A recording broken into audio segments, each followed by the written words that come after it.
had the Texans numbered this week. He set a career high with 196 receiving yards and added 2 touchdowns on the way to a Packers victory. Adams proving he is still one of the top receivers in the league. Meantime, the Cowboys defense had arguably their worst performance of the season against the Washington football team on Sunday. A total collapse for Dallas. Head coach Mike McCarthy spoke today about why he's committed to trusting the process. We understand the disappointment outside of the building. That's clearly, worthy of the criticism. So, frankly, we got to make sure that we stay on point, stay on target, and just not react and try to change up a bunch of things just to change. That's not my nature. I'm a big believer in the process, and that's going to be the approach. All right, Willie, let's get into this. Where do we even begin with the Dallas Cowboys defensive issues? We don't have enough time on this show, MJ, but what I will say is some of the coaching things are true. And I know when you're trying to install and put together game plans for a new system, players are going to struggle. But the players also have to understand that they got to be accountable. And some of this falls on the player, too. So when you look at the tape and you're being real with yourself, this is going to come down to what the players are doing. Here you are on the outside, Trevane Diggs. This is just a go route. Why are you squatting and looking in the backfield? This is bad technique. This has nothing to do with coaching. McLaurin is running a go route. You're looking in the backfield. Easy touchdown, okay? That's 7 points off the top. That's bad technique. Here's Zeke. He's going to run an F angle. Now, this is not all Zeke's fault. Andy Dalton, get the ball in front of Zeke, not behind him and high. Zeke has the turn. The ball goes up in the air. It's an interception, okay?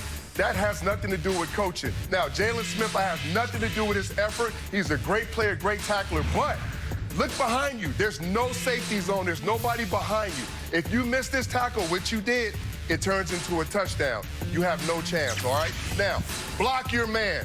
This is football 101. It's a guy coming off the edge. Get in front of him, block him, take him up. This turns into a strip sack and a bad play. So what you have to do, Dallas Cowboys, players, you got to be accountable. Look yourself in the mirror. Handle your business first. The coaching, they'll take care of themselves. If not, like players, they won't be there. So I think it's a team effort. The coaches got to do their part, but it's also a lot of this also falls on the players, MJ. I mean, you got to talk right to them, and you saw all of the holes just left and right. It was really rough to watch, too, as a football fan, seeing this team. Willie, thanks. And, of course, Washington with a big win over Dallas, but it was head coach Ron Rivera with the real victory Monday. Big cheers for Coach Rivera, who completed his final chemo treatment today, a big step in his battle against cancer. Now, the Battle of Ohio was a back-and-forth shootout, but ultimately Baker Mayfield and the Browns beat Joe Burrow and the Bengals in a game that came down to the wire. Burrow and Baker putting on a show for us on Sunday.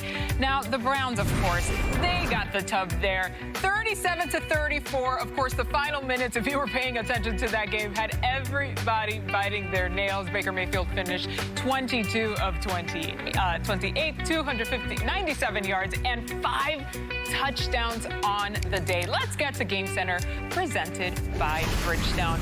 David Carr here to share his QB perspective. What did you see from Baker Mayfield in yesterday's game, David?